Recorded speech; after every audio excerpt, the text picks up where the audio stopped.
Genius Kids.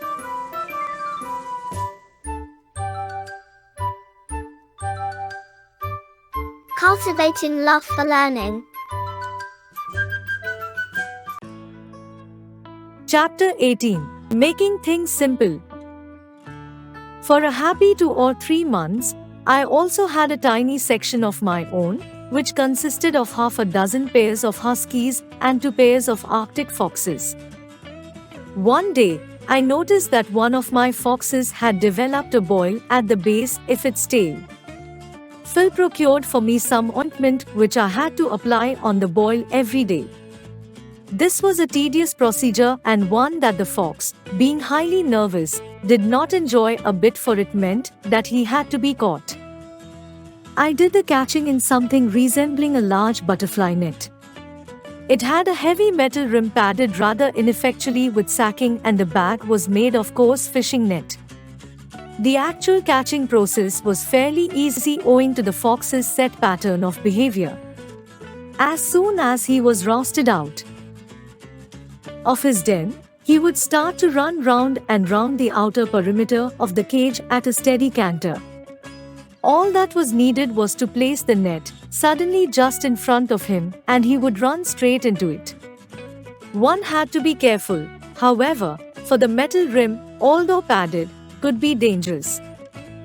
On the 4th day, I was just edging the net into position when Billy rode up behind me on his bicycle and suddenly shouted "Yo-ho" in a falsetto screech. In my surprise, I raised the net a fatal 2 inches so that the fox was caught across his forelegs by the metal rim. There was a noise like a rotten twig breaking as the fox's right foreleg snapped neatly, halfway between elbow and paw. "You idiot," I said to Billy. "Look what you have made me to do." "I'm sorry," I yelled, said Billy, contritely, staring at the fox. "I did not see what you were doing." "It's Phil's day off, too," I said, "so what am I supposed to do? I can't leave it like this." "Take it to Daddy and he'll set it," said Bill promptly. I suddenly remembered that the captain was a qualified veterinary surgeon, and this seemed an intelligent advice. On examination, I found that the break was a beautiful clean one. It should be easy to set and stood a good chance of healing successfully. When we got to the administration block, we found that the captain had retired to his house for a bath. Both Mrs. Beale and Billy said that the length of time the captain spent in the bath was considerable, and because the need was urgent, he ought to be disturbed. Billy went and battered on the bathroom door. Word meaning: tiny, very small, procured, obtained, contritely, felt guilt, veterinary, of or related to the medical and surgical treatment of animals. "Go away," roared the captain, making noises like 14 frightened hippos trying to extricate themselves from a garden pond. "Go away, I'm bathing." "Hurry up," shouted Billy. "We have got a fox with a broken leg." "No peace," groaned the captain. "There's no peace in this place." "All right, put it in the office and I'll be there." Soon, rosy from his bath, the captain lumbered into the office followed by Mrs. Beale carrying a huge tin. "Ah, Darrell, it's you, hey?" he rumbled. "A fox, hey? Let's have a look." The fox, who had more or less accepted his fate and was lying quietly in my arms, was so alarmed at Captain Beale's size, proximity, and rich voice that it opened its mouth in a snarl. The captain stepped back hurriedly. "Hold it," he barked at me. "Get a good grip on its neck." "I have, Captain," I pointed out. Short of decapitating the animal, I could not have held it more firmly. I slid my hand gently under the broken leg and lifted it slightly so that the captain could see the extent of the damage. "Here," he said, peering through his spectacles. "Nice clean break. That's something." Now, to work. Billy, tell Laura we want her. She's doing her homework, said Mrs. Beale. Can't we, Mange, dear? No, said the captain decisively, taking the tin from her hands. This is plaster bandage. I need everybody's help. I gazed at the small creature in my arms and wondered what the captain's reaction would have been if it had been, for instance, a giraffe. Billy returned with his sister. Now, Darrell, said the captain oratorically, sticking a thumb under his braces, this plaster bandage is new stuff, why see? He slapped the tin with his hand and a pale cloud of plaster puffed out and spread over his desk. In the old days, you had to splint, bandage, and then much about with plaster of Paris. Messy. Took a long time. I knew that it was time-consuming, messy and in lot of ways unsuccessful, for I had used this method on more than one occasion for birds with broken wings and legs. Now the captain was going. Word meaning. Extricate, to set free, lumbered, to move in a clumsy way, proximity, nearness, decisively, conclusively. To show me a modern method of splinting that would be quick, non-messy and foolproof. I was genuinely interested. This, after all, was what I had come to Whipsnake for, the acquisition of knowledge. The captain lifted the tin and peered at it, shifting his glasses down to the end of his nose. Rum RMM umblimbal, he murmured, reading to himself. Yes, that's clear. Lukewarm water. Gladys. And now you, Billy, cut the hair off the leg.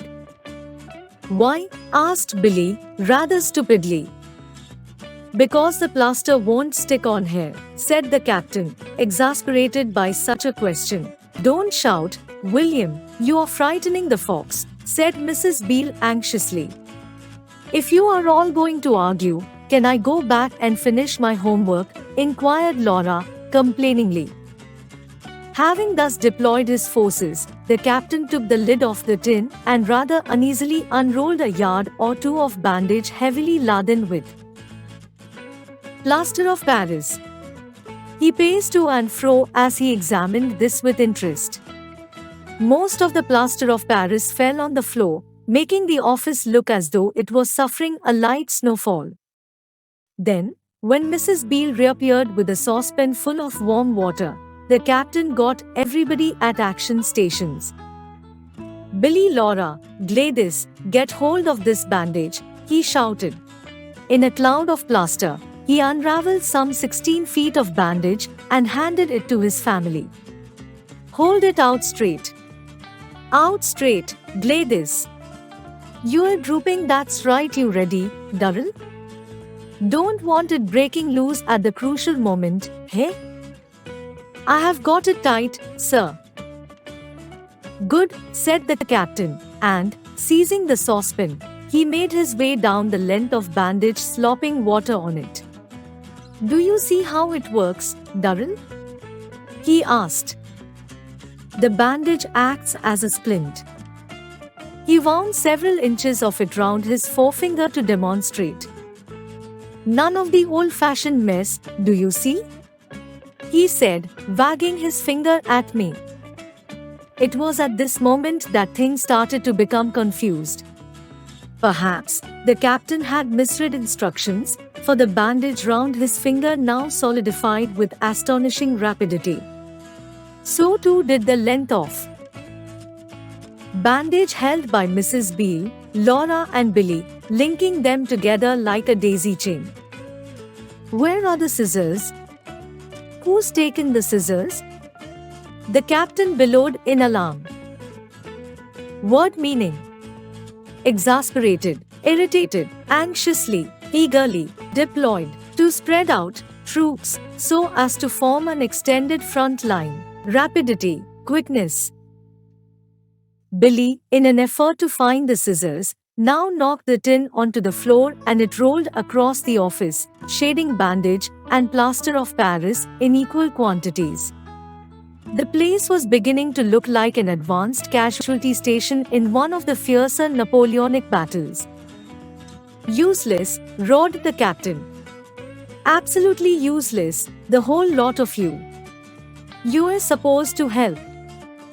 Billy, in an effort to find the scissors, now knocked the tin onto the floor and it rolled across the office, shading bandage and plaster of Paris in equal quantities. The place was beginning to look like an advanced casualty station in one of the fiercer Napoleonic battles. Useless, roared the captain. Absolutely useless, the whole lot of you. You're supposed to help. At length, the scissors were found and the captain cut them all loose, getting a great quantity of plaster smeared on his spectacles in the process.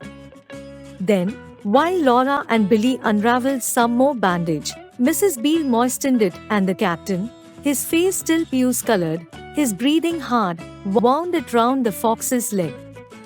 At last, he stood back. "That should do," he said. It was not the most professional piece of splinting I had ever seen, but the captain stood there beaming, his glasses covered with a white rim of plaster, his bald head as white as though it was powdered, and a long strip of bandage wound inextricably round his slipper. "There you are, Durrell," he rumbled in a self-satisfied way. "These modern things make all the difference to the job. Simplify things, do you see? Simplify things." Gerald Durrell. Word meaning: casualty, a disastrous accident. Roared, to utter a loud deep sound. Smeared, made dirty. Inextricably, intricately. Like, share and subscribe.